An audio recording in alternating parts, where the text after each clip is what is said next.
Buenos días. Continuamos con nuestra narración de la Guerra Civil Española en tiempo real. Hoy es 24 de octubre de 1936 y esta semana se lleva a la práctica la reestructuración militar en el bando republicano. Aparte de la creación de las primeras brigadas mixtas y la primera brigada internacional, en la que ahora entraremos, hay cambios en la estructura de mando. Tras la pérdida de la población de Illescas en Toledo, que también vamos a comentar ahora, el 18 de octubre, el general Asensio Torrado es teóricamente ascendido a subsecretario de guerra, pero en la práctica supone un abandono de su mando sobre el Teatro de Operaciones del Centro, que se considera un fracaso. Le sustituye Sebastián Pozas, que fue director general de la Guardia Civil, quien tendrá como subordinados inmediatos a los generales Miaja y Masquelet. Masquelet se ocupará, que fue ministro de la guerra durante el último periodo justo antes de las elecciones de 1936, se ocupará de fortificar la capital, y Miaja volverá a tomar el mando de la primera división orgánica, lo cual le dará el mando sobre las fuerzas que defienden la ciudad de Madrid cuando en los próximos días se forme la Junta de Defensa de la capital. Por lo tanto, ya se ve que Madrid está en serio peligro y, como muestra de ello, el presidente de la República, Manuel Azaña, abandona la capital el mismo día, 18 de octubre, en dirección a Barcelona, acompañado de los ministros sin cartera Giral e Irujo. Recordemos que Giral, también de izquierda republicana, había sido presidente del gobierno hasta hacía casi 2 meses, y Manuel Irujo había sido nombrado el mes pasado ministro para que el Partido Nacionalista Vasco demostrara su apoyo al gobierno de la República a cambio del estatuto. Azaña pasará la noche del 18 al 19 en la localidad castellonense de Benicarló, que inspirará su libro de 1937, La velada de Benicarló, en el que reflexiona sobre la situación política de España en este delicado momento. Hay que recordar que durante la guerra el papel del presidente de la República fue irrelevante. Se vio desbordado por los acontecimientos y además el sistema político no le concedía demasiado poder.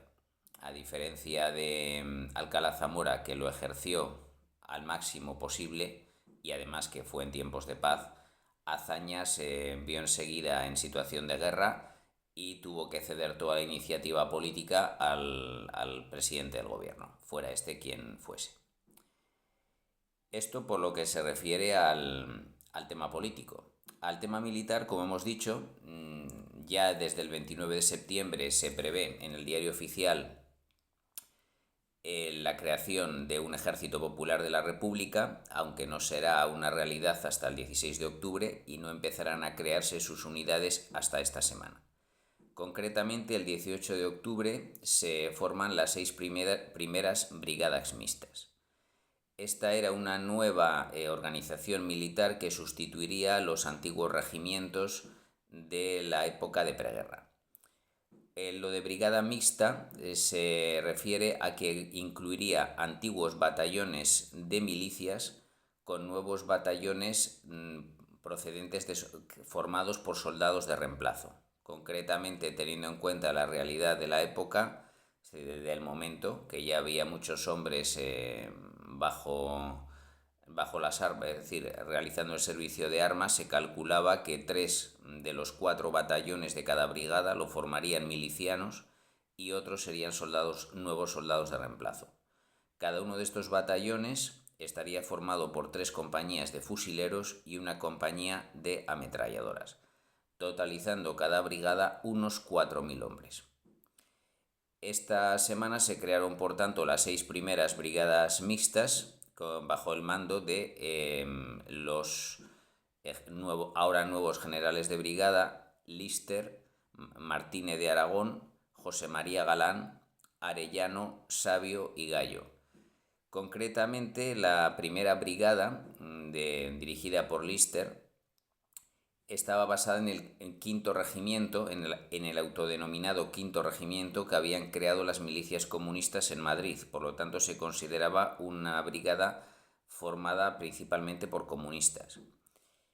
En el caso de las brigadas tercera y quinta, bajo el mando de Galán y Sabio, la base de su formación eran unidades de carabineros, ya que este cuerpo policial se había mostrado leal a la República en su gran mayoría desde el principio. La segunda brigada, dirigida por Martínez de Aragón, procedía principalmente de milicianos que se habían retirado a Madrid desde el frente de Extremadura. Y las brigadas cuarta y sexta, de Arellano y Gallo, estaban formadas principalmente por las nuevas unidades de reemplazo. En total, durante la guerra se formarían habrían numeradas hasta 246 brigadas mixtas, aunque en la práctica serían un poquito menos para no solaparse con las brigadas internacionales, con lo cual casi 1 millón de hombres sirvió en las brigadas mixtas durante la guerra. Unos días después de la formación de las primeras brigadas mixtas, se creó el 22 de octubre la primera brigada internacional, que llevaría el número 11, ya que se preveía crear en los primeros días 10 brigadas mixtas formadas por españoles, aunque esta semana solo se han creado 6, y la 11ª, que para distinguirla llevaría numeración romana, sería la 11ª. A pesar de ser la primera brigada internacional, su nombre sería la 11 Brigada Internacional.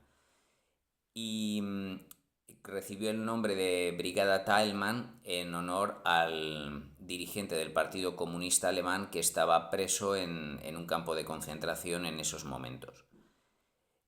Sin embargo, solo el primero de sus batallones lo formaban alemanes. El segundo estaba formado principalmente por franceses y belgas, y el tercero por polacos residentes en Francia.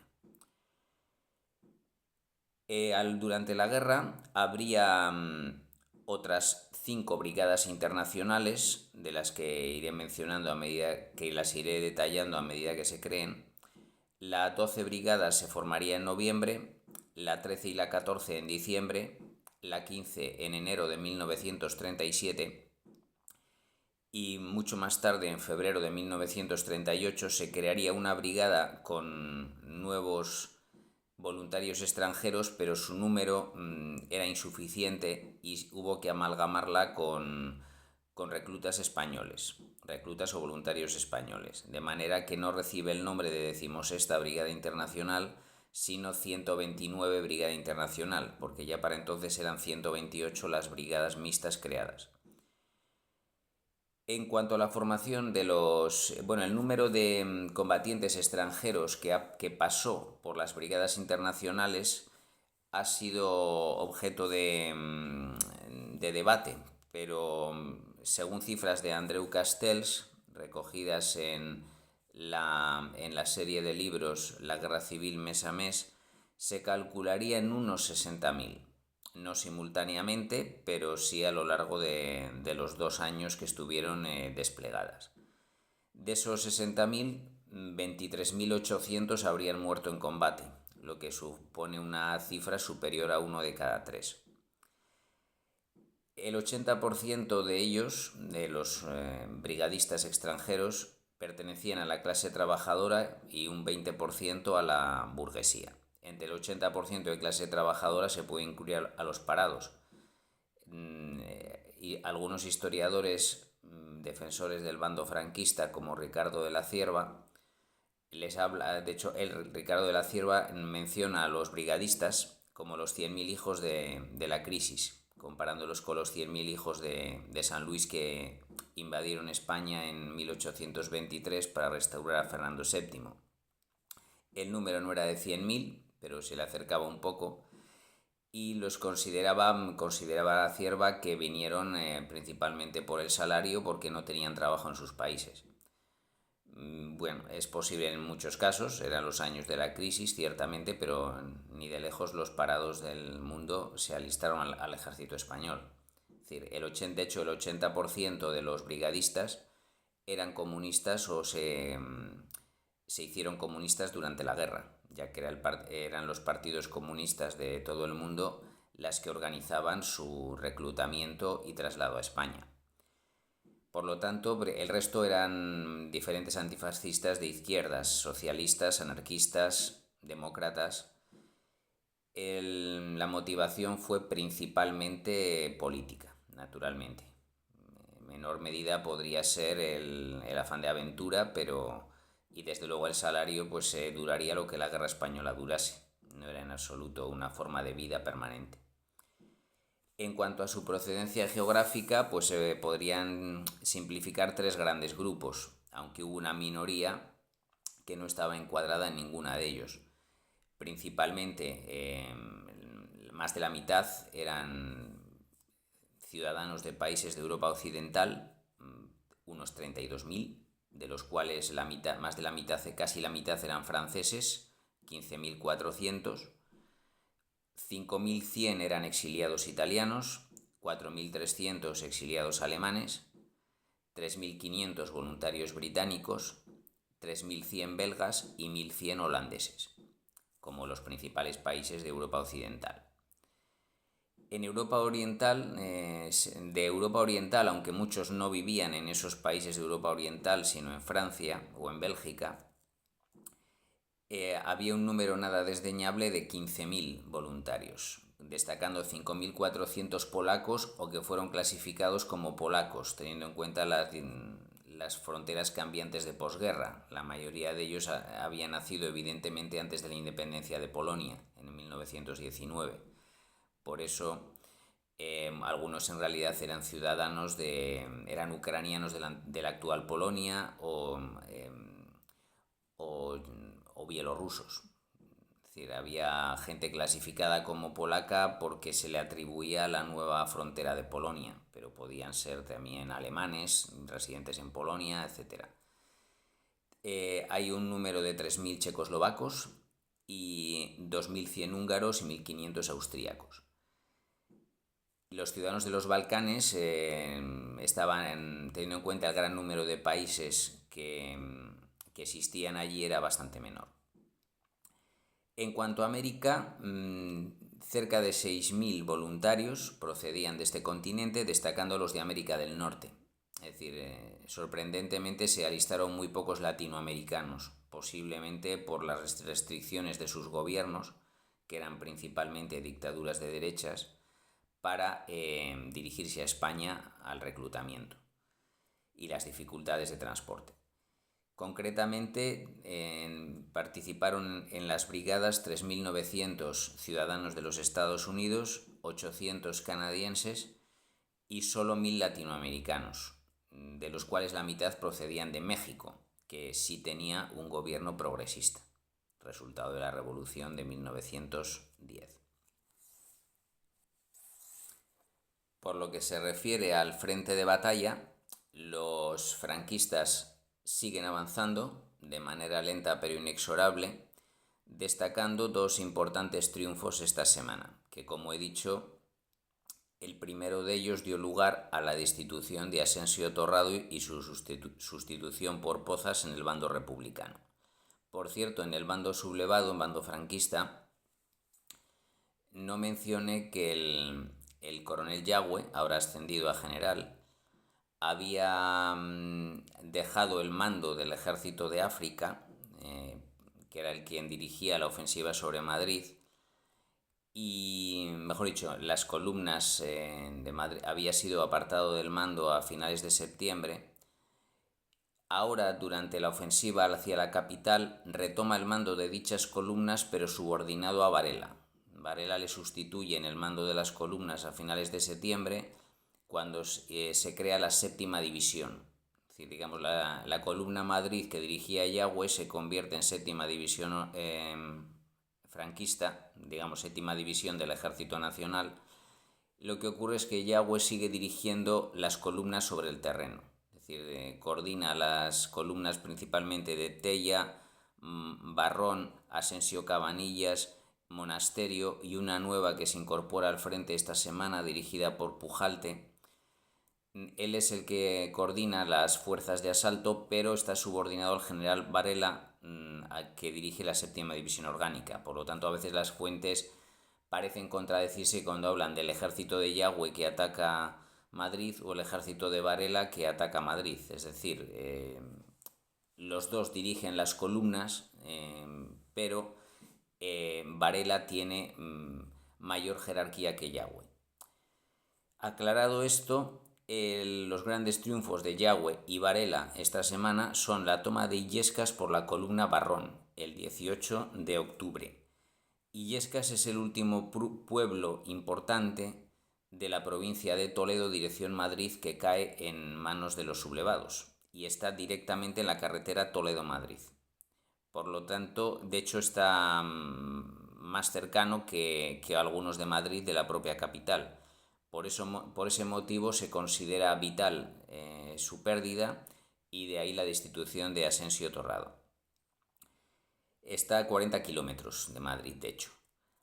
Sin embargo, 3 días después, la columna de Tella se apunta a un triunfo mayor que va avanzando desde la carretera de Extremadura, cuando el 21 de octubre toma la localidad madrileña del Navalcarnero, que está a apenas 30 kilómetros de Madrid. Esto, de hecho, es la primera columna que entra en territorio madrileño por el sur, ya que las otras habían entrado por el oeste en las últimas semanas y en los primeros días de la guerra García Escámez llegó a entrar por el puerto de Somosierra, pero fue rápidamente detenido en el norte. Es decir, ahora la provincia de Madrid se ve amenazada por 3 sitios. Sin embargo, la amenaza más grave es la de esta semana, que llega desde el sur, cuando los franquistas entran en Navalcarnero. De momento no hay... Esto, de hecho, el 21 de octubre, lo primero que ordena Pozas al tomar el mando del Teatro de Operaciones del Centro es un contraataque sobre Illescas, pero no va a tener éxito. Es decir, Illescas va a seguir en manos de los franquistas. Sin embargo, los contraataques y la resistencia de los republicanos se endurecen a medida que se acercan las fuerzas sublevadas hacia Madrid. Durante esta semana y durante todo el mes siguiente, la ofensiva de Madrid acapara la atención militar, los recursos, y también recordemos que la llegada del otoño empieza a crear problemas para el desplazamiento de unidades militares en muchos puntos de España. Por lo tanto, cada vez se mencionan menos en la historiografía y en la prensa pues los combates en otras partes de España que no sean el frente central. De hecho, esta semana solo hay que mencionar en Aragón los últimos ataques de los republicanos sobre Huesca. El 21 de octubre el coronel Villalba ataca Cuarte, cerca de la capital oscense, y fracasa. Por lo tanto, acaban 2 meses de asalto republicanos sobre la capital, por lo menos hasta la próxima primavera, y el coronel Villalba es relevado del mando. Los franquistas también se mueven, atacan en el frente de Huesca, solo que al sur de la capital, y entre el 19 y el 20 de octubre toman la ermita de Santa Quiteria, que es ocupa un estratégico lugar entre Almudévar y Tarrienta. Por lo tanto, el frente está activo en Huesca, pero apenas se mueve. Y del extranjero, pues solo cabe resaltar la ruptura de relaciones entre el gobierno portugués de Oliveira Salazar y la República Española, como reacción a las acusaciones de las que Portugal estaba siendo objeto de incumplir los acuerdos de no intervención. Esto se produce el 23 de octubre, cuando en la reunión del comité de no intervención, la Unión Soviética acusó a Portugal de incumplir dichos acuerdos. Por lo tanto, el 23 de octubre, considerando que las acusaciones soviéticas eran resultado de la progresiva comunistización de España, el gobierno portugués rompió relaciones con la República y se convierte el primer país en hacerlo. Es una semana de poca actividad militar comparada con la anterior y las siguientes, pero no cambia la realidad de que las tropas de Franco se acercan peligrosamente hacia la capital de España. Estamos, por lo tanto, en vísperas de la batalla de Madrid. Muchas gracias por escucharme y hasta pronto.